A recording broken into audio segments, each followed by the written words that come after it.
Y con todo esto es tiempo de ir al análisis y recibimos ya a Carlos Doblado, analista de Black Bear Bank. Carlos, muy buenos días.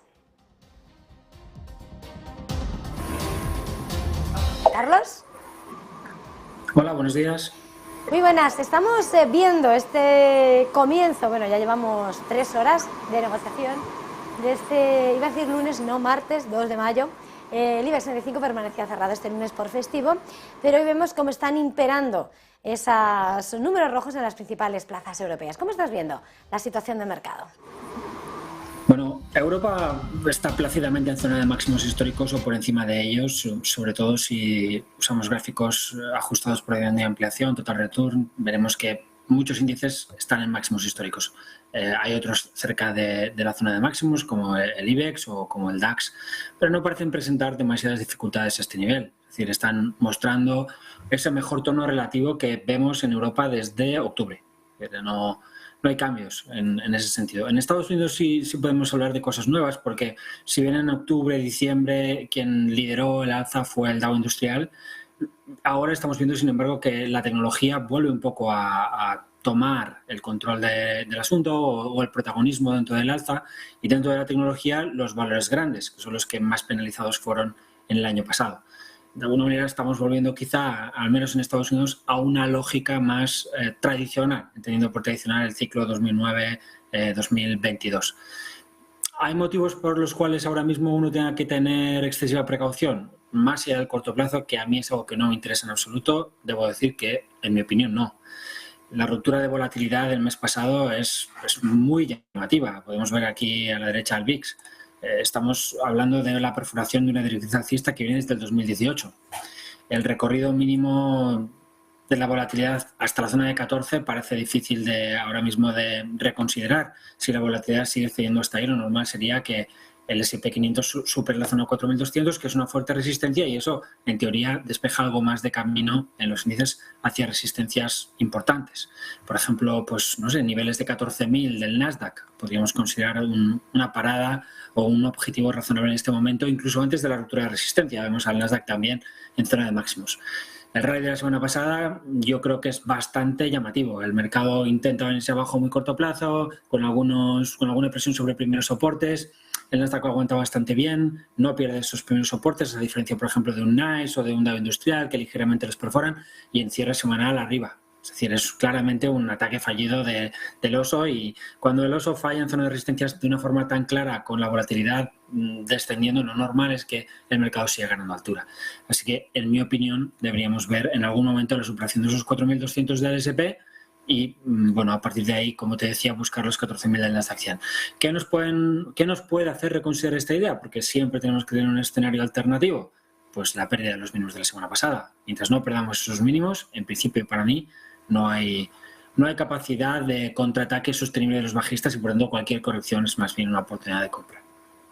Carlos, mirando esos índices rectores, sin lugar a dudar, del mercado americano, pero también querría preguntarle, mirando a lo que está siendo el comportamiento del DAX, es verdad que hoy retrocede, pero ¿podemos medir que podríamos asistir a un cambio de giro o podría influenciar en el resto de las plazas europeas un cambio en la marcha de ese DAX que lo tenemos hoy en esos 15.869 puntos? ¿Cómo ves ese movimiento del índice de Frankfurt y cuál sería ese cálculo para el resto? No le daría mucha importancia al movimiento de ida y vuelta que el DAX está mostrando hoy, al menos de entrada, y no me parece que solo el DAX pueda ser motivo de inquietud para la renta variable en general en Europa. Pienso que quizá un poco más arriba, la zona de máximos históricos, lo que puede hacer el DAX pues merece más atención, zona 16.300, pero la bolsa europea está mostrando bastante independencia en los últimos meses. Creo que merece la pena que, sobre todo cuando hablamos de los activos europeos, tengamos un movimiento general de activos europeos a la baja, porque es la parte más fuerte del mercado, y aunque haya una parte importante, como puede ser la alemana, que en un momento determinado se muestre dubitativa o correctiva, creo que eso no va a ser suficiente para que la renta europea en su conjunto se venga atrás. Me parece que ahora mismo no hay elementos para considerar que las correcciones, sea del DAX, sea del CAC, sea de cualquier índice europeo, sean algo que podamos considerar sostenible. Me parece que serían eventos de corto plazo a los que en tendencia no merece la pena prestar demasiada atención porque acabas haciendo tu lío, es decir, acabas saliendo por patrones de muy corto plazo y luego tienes reversiones violentas como la que hemos podido ver en el mercado americano la semana pasada, ¡ay, que me caigo! Y al final no pasa absolutamente nada. Eso es lo más habitual en las correcciones y, por tanto, de entrada, si no tienes un contexto que te invite a fijarte demasiado en ellas, lo mejor que puedes hacer es aceptarlas y vivir relajadamente, que si no es todo el mercado, se hace bastante duro. Carlos, antes de mirar otros activos, sí querría pasar por un sector en concreto. Estamos viendo, en cuanto al tiempo real del día, como decimos, el corto plazo tampoco es lo que miras, pero bueno, dentro del IBEX 35, IAG es el que mejor se comporta, es un 1,94%, pero si miramos lo que llevamos en el año, es verdad que el sector turístico es el que está presionando con fuerza. Tenemos esas subidas por encima del 30% en Amadeus, en AENA, Cerca, Meliá, IAG 26,90%.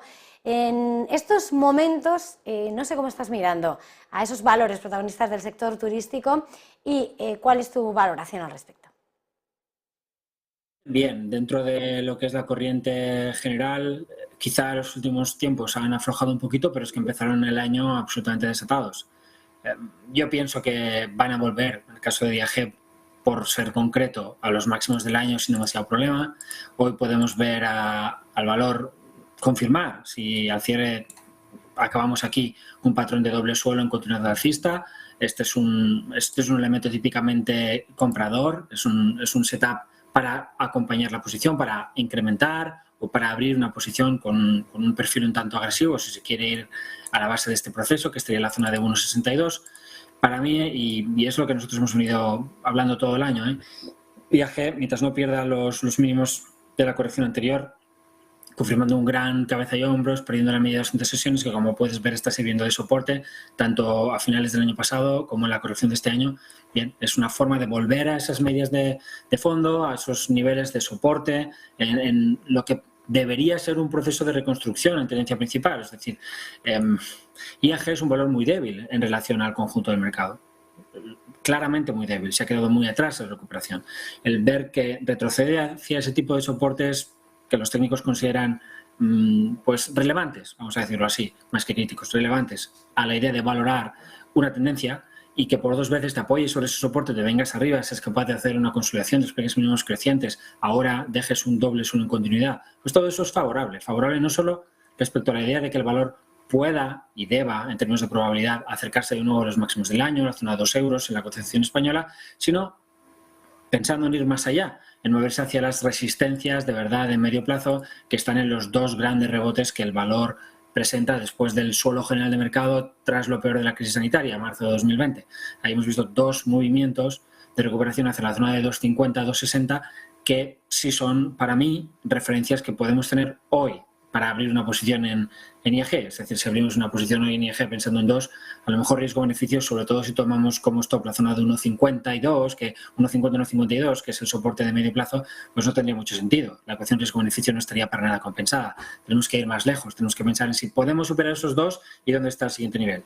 Para mí el siguiente nivel estaría en 2,50 y por tanto una incorporación aquí, manteniendo al menos parcialmente la posición bajo la zona de 1,50, a mí me parece muy razonable y es un trade que yo perfectamente podría proponer desde el Confidencial o desde BlackBerry a los inversores o los lectores que tenemos.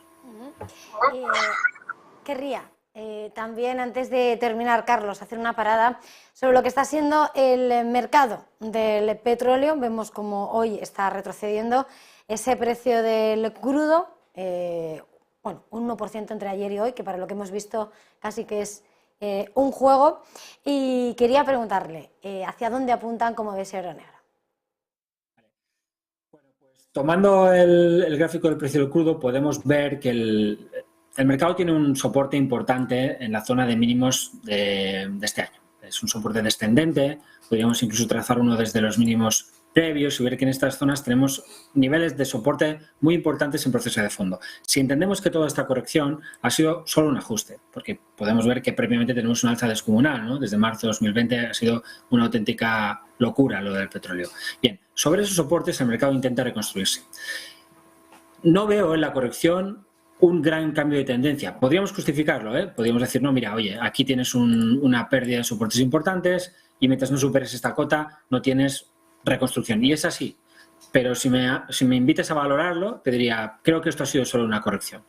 ¿Cuándo puedo tener claro que hemos salido de ese proceso correctivo? Pues solamente si soy capaz de romper esa antigua zona de resistencia, que además coincide con los últimos dos movimientos al alza del mercado, media 200 sesiones, bueno, etcétera.